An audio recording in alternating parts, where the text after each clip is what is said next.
mga karagatan na isinailalim sa showbiz ban na dagdagan pa. Detalye ng balita mula kay Jimmy Angay-Angay, RH32. Jimmy, maupay gaga. Isinilalim sa shellfish ban ang karagatan ng Ormoc City sa lalawigan ng Leyte, Alvera, Merida at Biliran. Ito ang sinabi ni Bureau of Fisheries and Aquatic Resources Regional Commission Officer Christine Rizula. Nasa shellfish ban pa rin ang karagatan sa Little Leyte, Daram Island sa Samar, Samarag Island sa Samar, Erong-Erong Bisak at Balogan City. Pinagpabawal lang muna ang pagkuha-pagkolekta ng mga shellfish sa naturang karagatan at pagkain.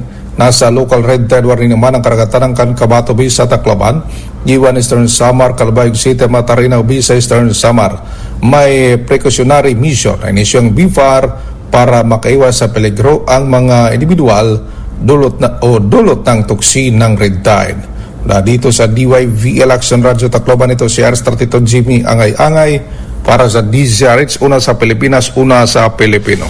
Magandang umaga, Pilipinas!